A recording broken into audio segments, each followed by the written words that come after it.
kosimba esanga makasi esanga makoki esanga mwele ngana salela yo nasenge esanga imakasio esanga pasiase Yesu Yesu nasina zelimingi Yesu sana boba sana umela sana salela yo. Shalom, shalom, mes bien-aimés et frères et sœurs dans le Seigneur. C'est votre humble serviteur, l'apôtre Ange, le messager fidèle, toujours dans le cri de la sentinelle qui a retenti. Nous avons souvent l'habitude de dire écoutez et votre âme vivra. Alors, merci de votre temps que vous nous accordez et je crois le moment que nous allons passer ensemble avec vous, ça sera un moment fort, un moment de transfert, un moment de grâce où Dieu va vous parler, où Dieu va changer quelque chose en vous. Alors, avant de commencer ce moment, nous allons remettre ce moment entre les mains du Seigneur à travers ce cantique et on doit confier ce moment entre les mains du Seigneur et prions tous ensemble, chantons d'abord.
Le Seigneur, de là où tu nous suis, ensemble avec vous, bénissons le Tout-Puissant pour sa bonté, pour son infini amour à notre égard.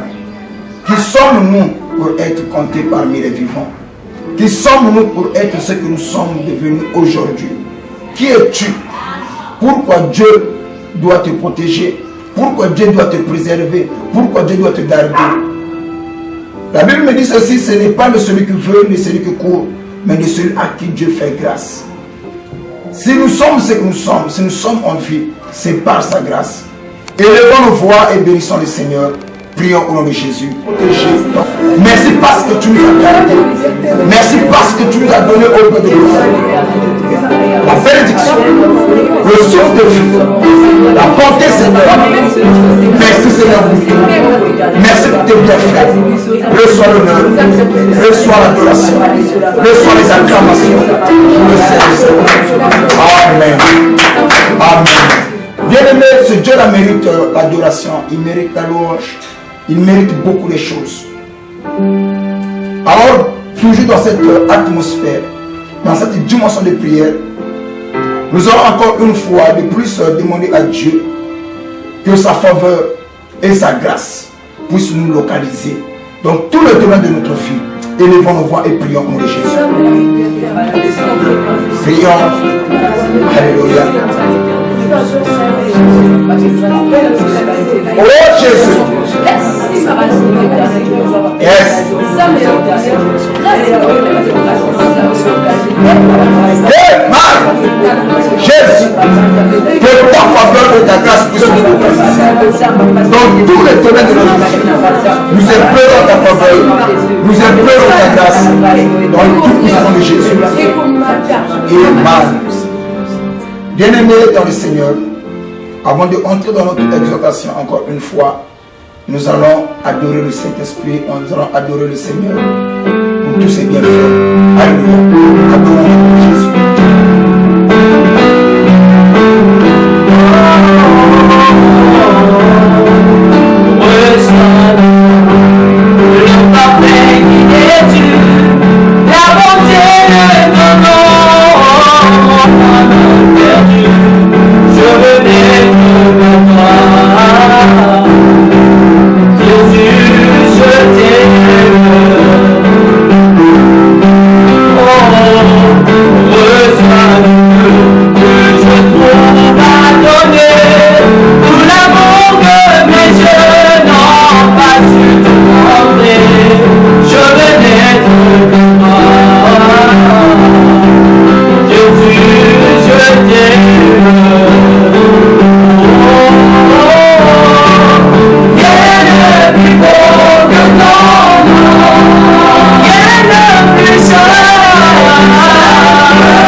Nous allons partager un peu ce sujet avec vous qui nous suivez de partout. Écoutez, nous parlons de la grâce efficace. Et nous avons intitulé l'année 2022 comme étant une année de grâce efficace. Pourquoi la grâce efficace? Certains vont se poser des questions. Parce que le Saint-Esprit nous a conduit de comprendre que nous avons diverses grâces. Et la première grâce que nous rencontrons, c'est la grâce commune, qui est la grâce générale. Et nous allons nous appuyer sur le livre de Matthieu chapitre 5, le verset 45. La Bible dit que l'Éternel Dieu, quand il fait lever son soleil, c'est sur les bons et sur les méchants. Quand il fait pleuvoir la pluie, c'est sur les bons et sur les méchants. Écoutez, là, Dieu manifeste son amour à toutes les personnes, à toute la création. Peu importe ton appartenance religieuse, que tu le crois ou pas, la pluie ne tombe pas seulement sur les champs des croyants. Il ne fait pas seulement pleuvoir la pluie uniquement sur ses enfants. Et là, Dieu bénit même ceux qui ne croient pas en lui. Là, Dieu élève même ceux qui ne l'adorent pas. Mais il y a une deuxième type de grâce que Dieu accorde uniquement à ses enfants. C'est ce que nous appelons par la grâce efficace. Et cette type de grâce, Dieu n'est pas Dieu pour tout le monde. Dieu est Dieu rien que pour ceux qui l'ont accepté comme étant Seigneur et Sauveur. C'est ça la grâce efficace. Et là, la Bible nous dit déjà dans le livre de Malachie, il dit que voilà, vous verrez à présent la différence entre ceux qui me servent et ceux qui ne me servent pas, ceux qui croient en moi et ceux qui ne croient pas en moi. Là, Dieu met une ligne de démarcation entre ses enfants et ceux qui ne sont pas ses enfants, entre ceux qui le servent et ceux qui ne le servent pas. Et écoutez, la Bible dit dans le livre de Jean chapitre 3, le verset 16, il dit que Dieu a tant aimé le monde et qu'il a donné son Fils unique afin qu'il compte quoi en lui ne périsse point, mais qu'il ait la vie éternelle. Et la vie éternelle n'est pas donnée à tout le monde. Tu dois d'abord l'accepter, croire en lui, et ensuite Dieu t'accorde cette vie éternelle. Et voilà pourquoi, bien aimé, dans le livre de Jean chapitre 1, le verset 12, la Bible nous dit que mais à tous ceux qui l'ont reçu et qui ont cru à sa parole, Dieu leur a donné le pouvoir de devenir enfants de Dieu. Et quand nous devenons enfants de Dieu, automatiquement, Dieu a prévu un plan de salut pour ceux qui vont l'accepter. Dieu a prévu une bénédiction pour ceux qui vont l'accepter comme Seigneur et Sauveur. Romains chapitre 8, le verset 1. La Bible dit maintenant que vous êtes en Christ, ça c'est la grâce efficace, il n'y a aucune condamnation. Et quand nous l'acceptons, quand nous croyons à sa parole, les lois de la famille tombent, les blocages tombent, les chaînes tombent.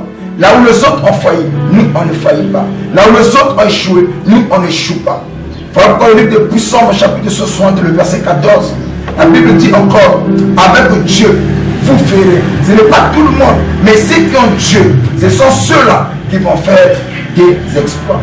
Avec Dieu, vous ferez des exploits. Non seulement vous allez faire des exploits, mais vous écraserez aussi la tête de vos ennemis.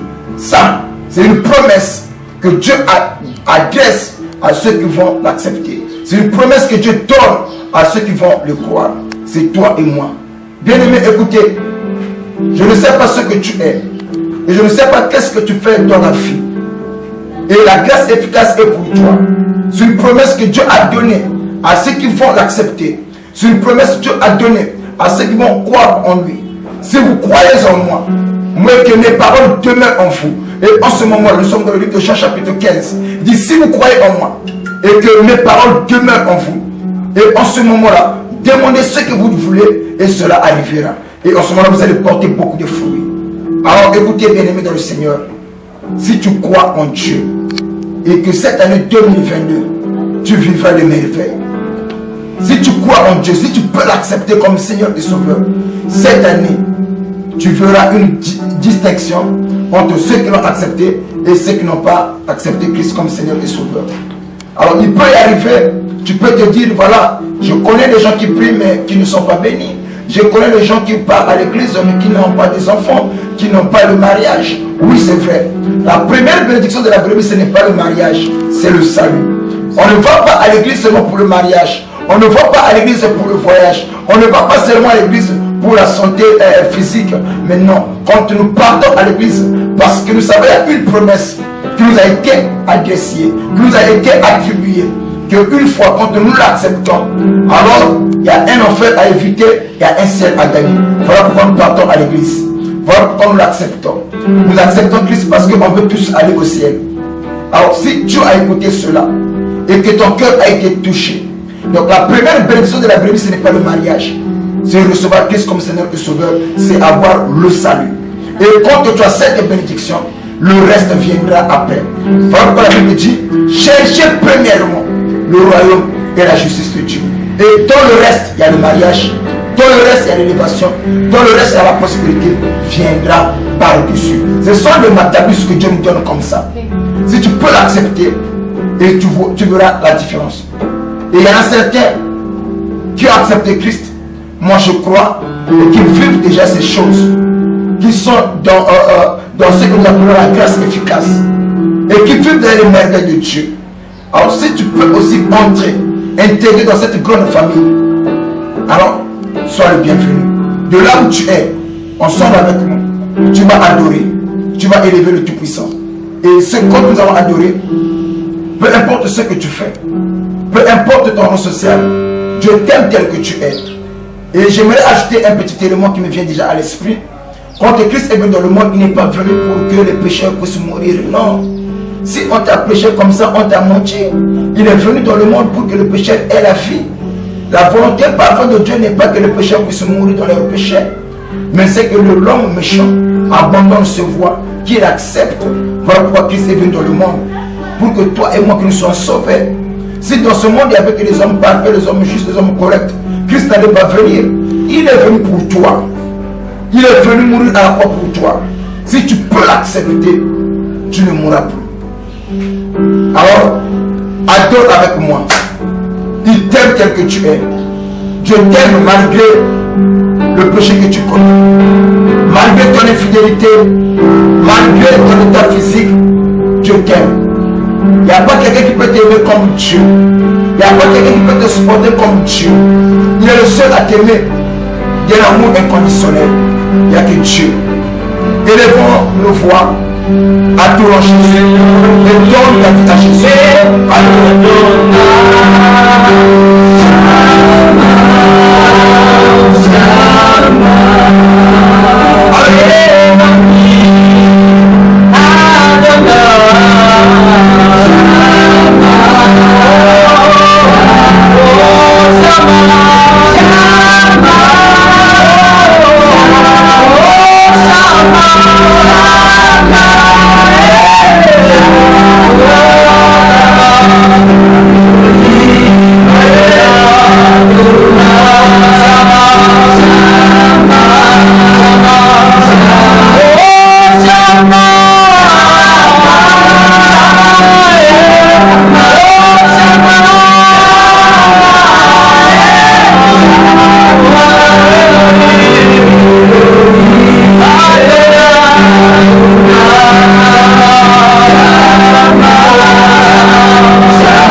Ou le message et que tu as pris la résolution et donné ta vie à Jésus, nous allons prier ensemble avec vous. Peu importe l'heure à laquelle tu me suis, inclinons nos têtes. Disons: Seigneur, je te donne ma vie. Je te confie la direction de ma vie. À compter d'aujourd'hui, je prends la décision de renoncer aux choses mondaines. Je prends la décision de renoncer aux désirs charnels mondains. À compter d'aujourd'hui, je veux que tu puisses me diriger. Si hier je prenais la décision par moi-même, je conduisais ma vie par moi-même, mais à compter d'aujourd'hui, je ferai les choses conformément à ta parole. Seigneur, ne m'abandonne pas. Ne me rejette pas. Accepte-moi comme ta fille. Accepte-moi comme ton fils. Dans le tout-puissant nom de Jésus, je donne ma vie à toi. Amen. Alors, dès les instants que tu as fait cette prière ensemble avec nous, tu es le bienvenu ou la bienvenue dans le royaume des cieux. Tu es un citoyen du ciel.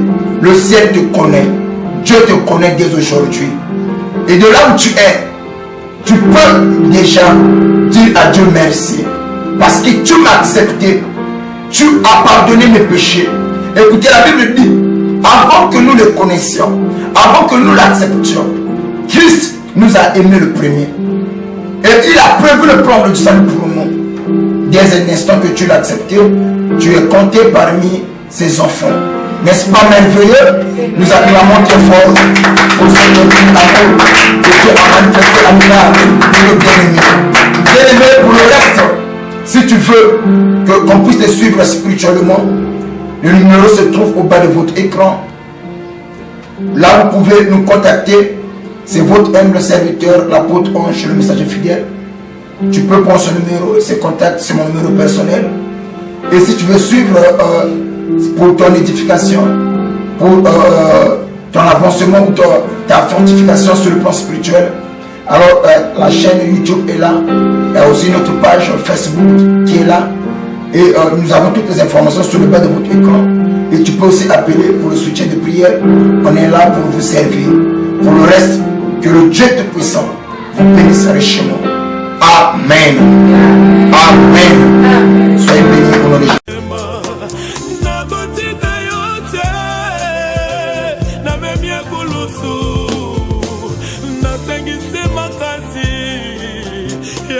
La bila haka Yesu anda eumeli na yebina kosimba pesanga